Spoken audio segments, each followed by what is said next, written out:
As World War II came to an end, the concentration camps, and particularly the Stutthof, which represented the paramount amount of people's suffering during the Holocaust, became the crucial point of justice.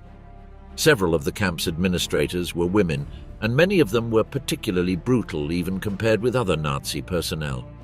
At Stutthof, when trials commenced in 1946, the people of the world were introduced to these female guards who destroyed all that was perceived as women's gentle nature, especially during wars. More specifically, people were furious over their misdeeds. People testified about physical violence, forced work, and callousness that eventually resulted in so many prisoners' deaths. In Gdansk, Poland, the trials were called, after which several of the guards were sentenced to death. However, how did these women face their final moments on the gallows? Could justice ever genuinely account for their crimes? Today, followers, we will see the dormant fates of Stutthof female guards when they all were executed as brutally as these females used to practice during their reigns.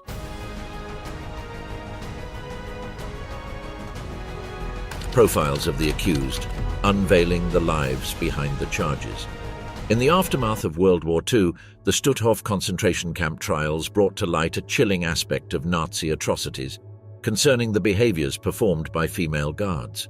These women, who were appointed to supervise prisoners, including children in one of the ghettos, became symbols of the principal moral ideals of the Nazis. However, the subjects of survivors' testimonies were their deeds in the camp. The trials aimed at judging their responsibility by the legal system. The female accused guards in Stutthof camp were of different ages, came from different backgrounds, and had different personalities. Moreover, among them were fine ladies like Wanda Barkman, called Beauty of Stutthof, whose cool impassivity during the trial was disturbing. Many survivors of her wrath testified that Barkman was fully deserving of the epithet of a sadistic woman, but none of them mentioned she was young and beautiful. Her behavior in court, insolent and apathetic, prolonged her infamous and added to her speedy condemnation to death. Another female guard, Elizabeth Becker, defended herself by stating she had been forced into this service. However, her statement found some favor with people but could not exonerate her from the crime she committed. During the trial, she appeared anxious and could not change the judges' minds, so they sentenced her for helping to torment numerous prisoners. When looking at the moral assembly of complicity and culpability in the grey areas, Becker's hesitation to be accountable turned into something to focus on. Wanda Klaff had also joined the camp after living an otherwise unremarkable life as a housewife. Sometimes she seemed nervous, but defiantly told the judge that she only followed orders. It was a role transformation, or how any citizen could be converted into a tool of tyranny and inhumanity in the Nazi world. Other women who were tried for allied crimes were Ewa Paradies and Gerda Steinhoff, who both were in their 20s. The word used to describe them was stoic and resolute as they sat through the trial, appearing impassive even as damning testimonies exposed their involvement. Steinhoff, a young mother who took up the overseer position, looked visibly nervous, and her efforts to transfer blame were deemed irrelevant. The trials that took place after the discovery of the Stutthof concentration camp revealed another cynicism of war. Women could also be equally cruel as men and could kill as heartlessly as any man.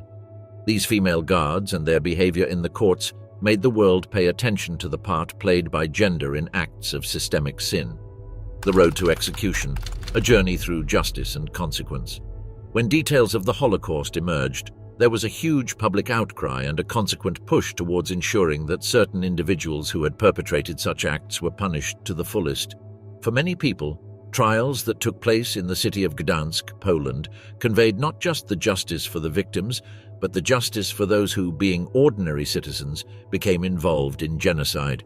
The trials, better known as the Stutthof trials, took place in 1946, where the significant judges, prosecutors and witnesses viewed everything the camp and its personnel and the female guards performed. Lawyers going through international proceedings after the war focused on openness and justice, even though the cases were compassionate. The survivors and the witnesses spoke of the provable roles of the guards who contributed to the pain and death of the prisoners. All the defendants were allowed to defend themselves, but all the defense arguments, as varied as coercion and ignorance, were thrown out due to overwhelming evidence.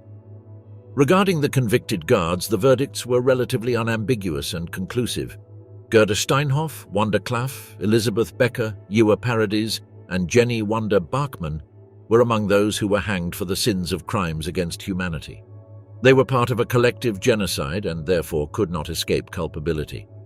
When the sentences were written, preparations for the executions took place. The executions were carried out on July 4, 1946, at Biskupia Gorka, located in Gdansk. Such decisions and conducting them in public were made deliberately, aiming both to punish and to deter further acts of genocide. The structure of the gallows built on the small hill in front of the city showed that the sentence they received was deserved. The condemned guards remained imprisoned in solitary confinement for days leading to the executions. Guards reported varying reactions among the condemned. For instance, Barkman looked unconcerned as though she did not care, but Becker and Steinhoff looked scared and anxious. All of them never publicly apologized nor showed any semblance of contrition, both factors which pushed them away from any chance of sympathy among the public. Unlike some of the previous executions, the condemned were taken in chains on the day of execution to the place where they were executed. People assembled, forming a procession, stood still, which is probably indicative of the trauma of the Polish people and their yearning for justice. The procedure was very efficient and systematic. Each prisoner was taken to the gallows, and the execution was conducted without any hesitation. The journey and process to the gallows were as much a legal as a symbolic course in justice. It reinforced the concept of personal accountability for mass atrocities irrespective of the perpetrator's function or hierarchical position in the country. For the witnesses, it was rather a moment to conclude and recall the capabilities of people in the fight for justice and for inhuman actions. Final walk, the guards' last moments before the ultimate decision. On the fateful day of July 4, 1946, via firing squad at Biskupia Gorka in Gdansk, Poland, the condemned guards fulfilled their cruel trial in the Stutthof camp. The last minutes before the death of condemned women, Jenny Wanda Barkman, Wanda Klaff, Elizabeth Becker, Ewa Paradies, and Gerda Steinhoff, depicted final emotions from determination to fatalism as individuals who had to pay for their sins. It was an early day for all, with the guards moving from point A to B under very tight security, and gallows could be seen rising high up in the sky. Officials witnessed the latter in particular, the rest of the victims and other residents, most of whom witnessed Nazi Germany's terror firsthand. There was a tense atmosphere because of the crimes committed and the actions sought by the people. Jenny Wanda Barkman remained calm and proud to the very end. She was stunning and seemed not to regret anything, as she was the subject of attention in the entire court trial. When she was climbing the gallows, she was not smiling or crying. She spoke nothing while the noose was being placed around her neck. Her aloof character was also remembered by the witnesses, most of whom were convinced by her lack of concern over the suffering that she inflicted on others. Wanda Klaff, the prosecutor whose behavior in the camp was rather inhuman, showed signs of nervousness during the last seconds of her life. Unsurprisingly, Klaff did not hang well, having the life squeezed out of her as a coward, and the earlier brashness appeared to falter as she was led to the gallows. According to records, she uttered a barely audible prayer before the executioner performed his task. With the physical appearance that prompted cruelty survivors to label her an anxious woman, the mood that came out in the crowd was a small quantity of sympathy and disgust. The youngest of the crew was Elizabeth Becker. She was only 23 years old, but she looked more frightened than the rest of the group when she was executed. During the trial, she sought to pass the buck, alleging that she was forced, but her reasons did not wash. Becker stood silent on the scaffold, crying, but without a word. Again, the final moments were filled with horrible feelings since she could not accept her guilt. Ewa Paradies was consistently strong and stayed calm. The way she sat there, almost daring, made people uncomfortable. Paradies never said any last statements and, unlike the others, accepted her death with a lot of calmness. Gerda Steinhoff, visibly nervous, crumbled behind her preliminary dignity in the face of the noose around her neck. Her body language was seen to be tense, and some of the people present wondered how a young mother had turned into a criminal and ended up perpetrating such terrible acts. The spectators just stared in complete hush as every sentence was executed. Officials and survivors of the tragedy received bittersweet victory in the last moments of the calamity and the succeeding days, wherein the crisis became the waking-up call for the future generation. Wanda Barkman, the Beauty of Stutthof. Wanda Barkman, named the Beauty of Stutthof, was well known during the post-World War II months. She became infamous at the age of 24 when she was a female guard at Stutthof concentration camp, and due to her intense involvement in brutal acts, she was convicted for the mistreatment and extrajuridical killings of several prisoners at the concentration camp. In particular, Barkman seemed cold, unemotional, unremorseful, and so young-looking that a witness who saw her picture nearly could not believe that she was involved in such a dreadful crime. In 1946, her behavior during the trial ensured that the public saw her as a symbol of evil in the form of a beautiful lady. As for Barkman, the penalty for her actions was due on the 4th of July, 1946. She, along with 10 other members of the staff of Stutthof camp, including 4 female guards, were hanged to death. The executions were to be done at Biskupia Gorka, located in Gdansk, a town in Poland. The fact that these executions had to be public was not accidental. The people wanted to see it as justice for the harm done to them. During the war, the enemy had to be shown that they needed to pay the price. Biskupia Gorka became rather tense on the morning of the execution. People had flocked in large numbers, expecting those who committed such barren acts to get what they deserved. When Barkman was dragged to the gallows, people observed her composed demeanor. However, unlike other participants who would scream, cry, or beg for leniency during trials, she would be cold-blooded. She did not say anything and did not apologize for her brutal acts. The lack of speech was followed by either a lack of concern or her inability to understand the severity of her situation. Sources indicate that she met the noose with the same aloofness as at the camp and during the trial. They were well-planned executions in that the individuals were hanged one after the other. Barkman was the first of the trio to feature in the sequence.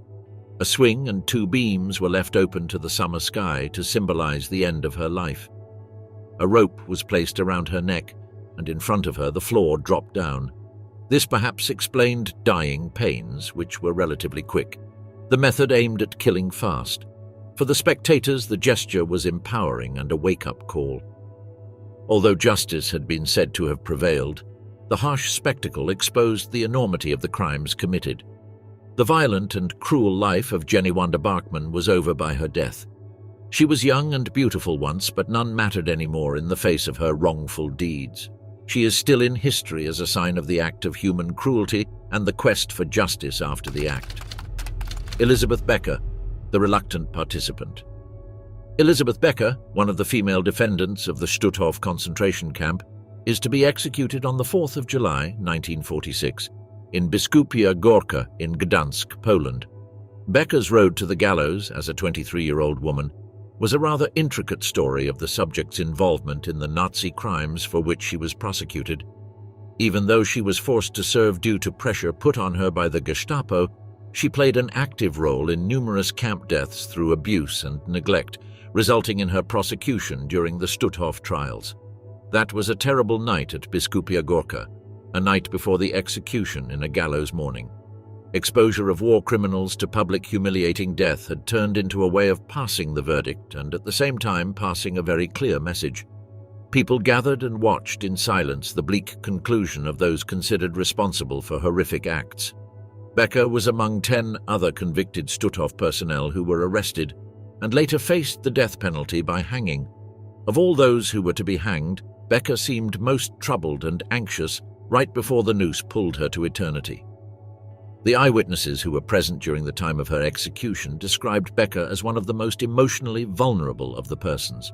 While Wanda Barkman, for example, kept a poker face until her last, Becker, according to historical records, was nervously shaking when she was being taken to the gallows. She was a terrified and possibly remorseful young lady. Even though she never begs the gallows for mercy, she expresses fear and knowledge of her impending doom through her appearance and gestures. The process of doing this was mechanics, but the visibility was deliberate. The structure at the site was simple and skeletal. The gallows were symbolic of the justice being meted out. Becker was taken to the platform, her wrists tied and a rope tied around her neck. Her shaking persisted as the executioners finished with the preparations. Moreover, In the last moments when she was still alive and conscious, she could not even speak.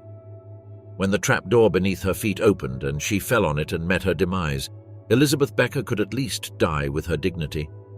Witnesses remarked on the silence after which her fragile, lifeless body fell, the bitter end to one girl's sad and grey, ambiguous story.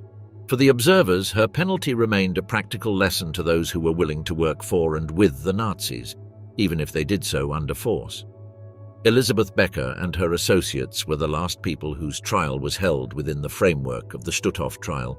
As was with the others, her execution was a cold reality of the fight for justice for victims of Nazi cruelty. However, the ownership, which might have been reluctant on her part, had the sentiment expressed in her sentence demanded the principle of accountability for such monumental crimes.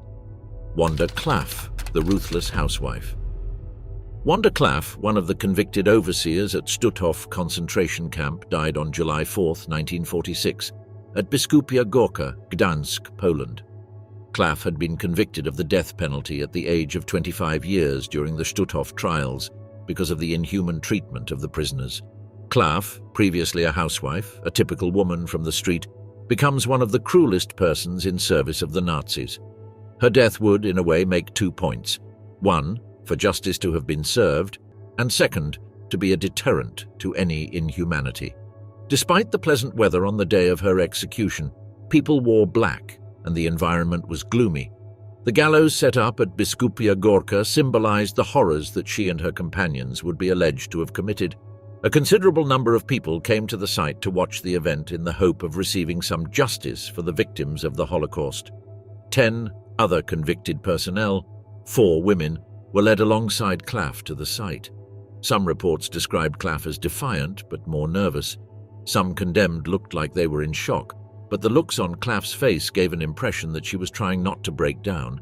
Her past behavior as a camp overseer who was inflicting violence on her victims was unworthy of any mercy, and the people only watched her silently and with their hate as she died.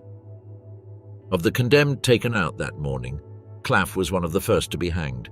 The process was logical. Its goal was to be efficient and as public as possible. She was handcuffed and taken to the gallows, where the executioner tightened the rope before her. Despite efforts to portray calmness, she was terrified, as depicted by the tight body movements observed by the witnesses.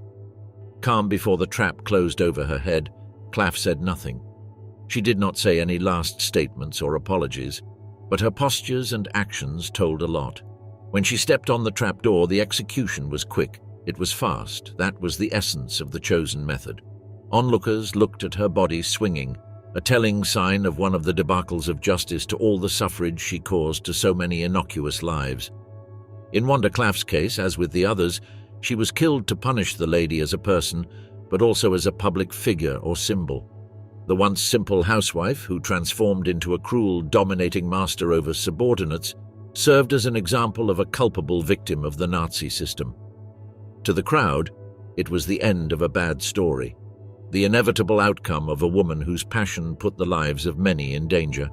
For history itself, it was a sobering look at the potency of humanity's ruthlessness and the necessity of reckoning even in the worst of it.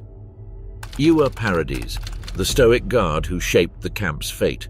Ewa Paradies, who was known to be arrogant and an unemotional woman, was also executed on July 4, 1946.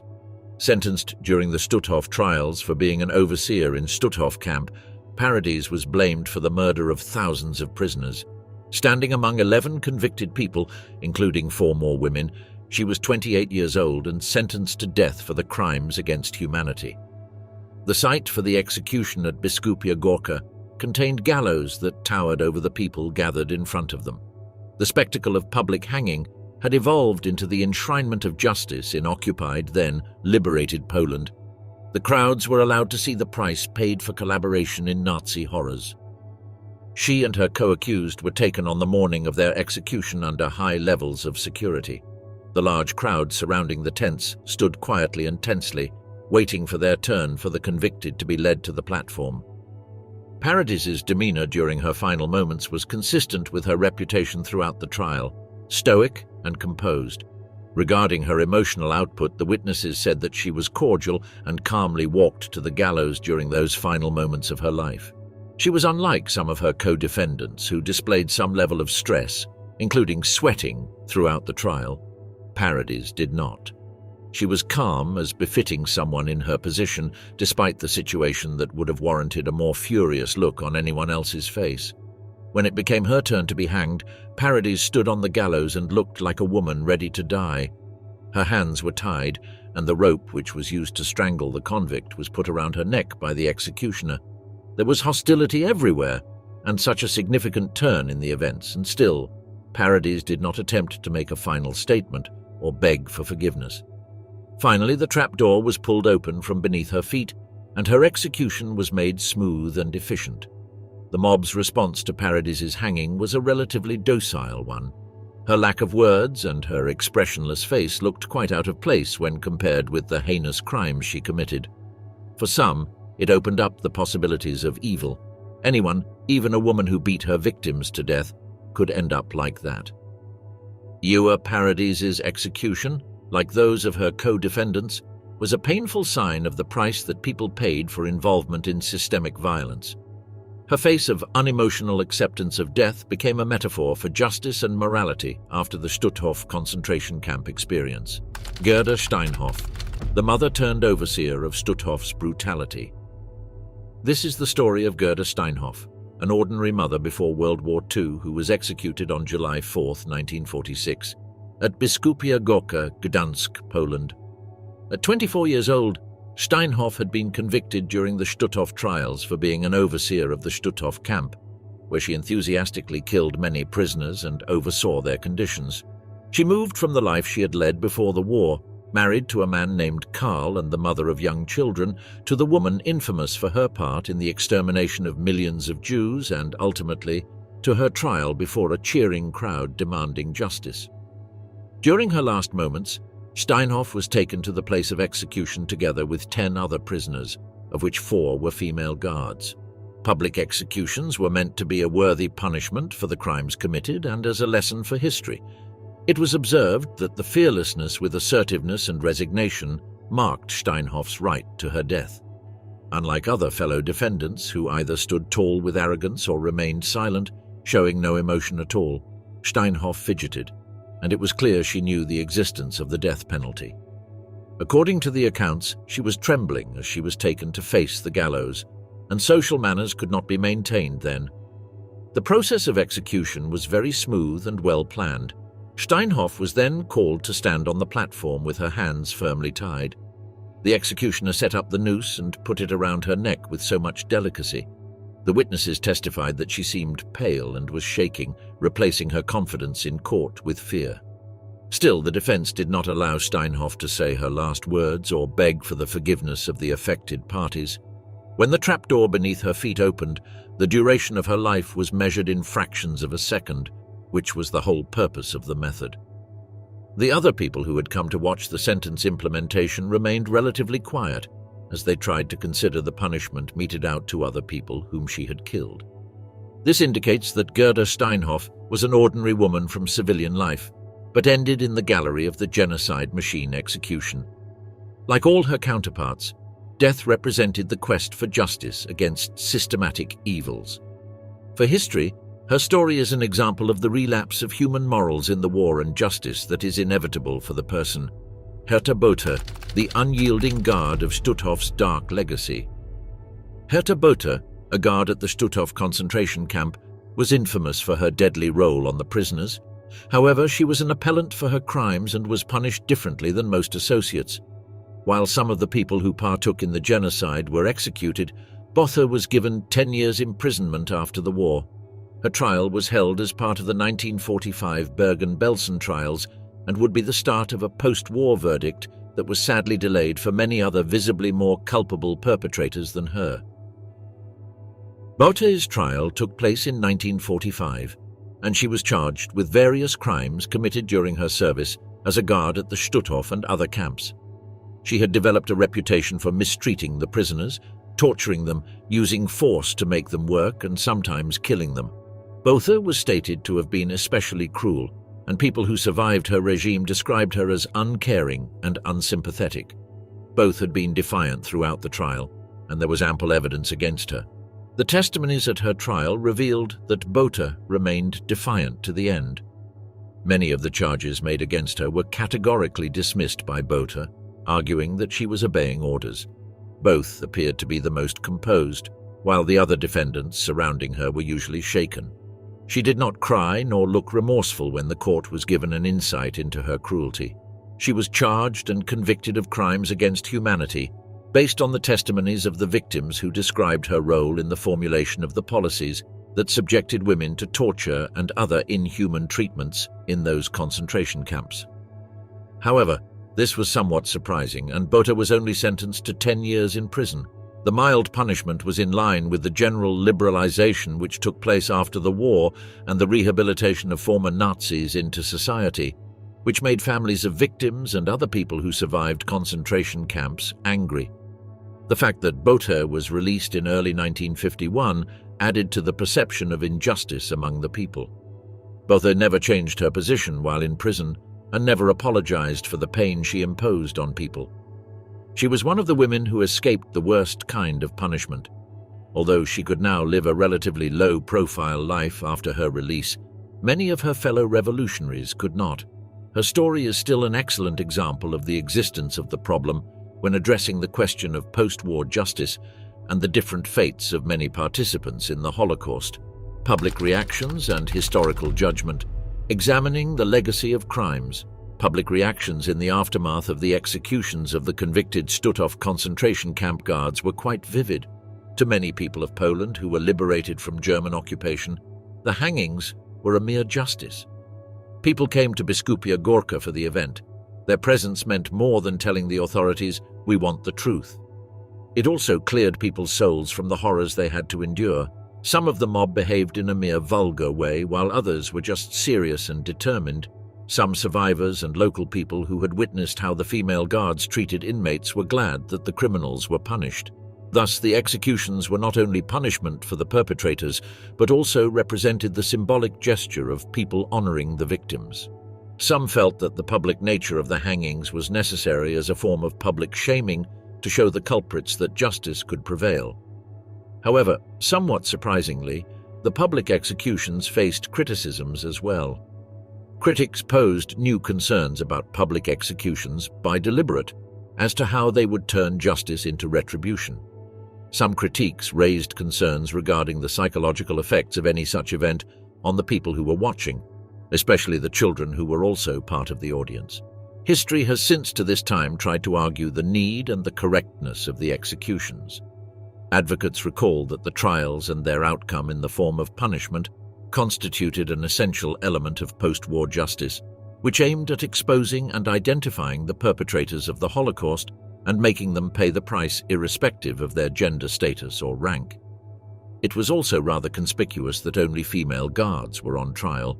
They played against stereotypical conceptions of women's role in the war and stressed that nobody is almighty and immune to punishment. On the other hand, certain historians accused the authorities of going overboard during the executions, namely in the case of Elizabeth Becker and Wanda Klaff, who had been forced into this and were relatively young when they were prosecuted. Instead of turning more attention to single delinquents, they claim, studies should have encompassed more of the conditions that make such crimes possible. After World War II, the executions of female guards from the Stutthof concentration camps were meant to symbolize accountability for crimes against humanity. These ordinary people had become perpetrators and embodied cruelty, otherwise known as morality. They pursued minor of the justice and ultimate closure they sought for victims and survivors. However, public hangings provoked debates on whether justice was more or less a fitting response for vengeance. The annihilation of the world's Jews, according to historians, was an exercise in individual responsibility, while it blamed society for fostering atrocities. The story of Stutthof's guards is a wake-up call to history. It is a reminder that any failure of moral character has dangerous consequences, and that we all still have important work to do, fighting for justice and against injustice to stop it from repeating itself.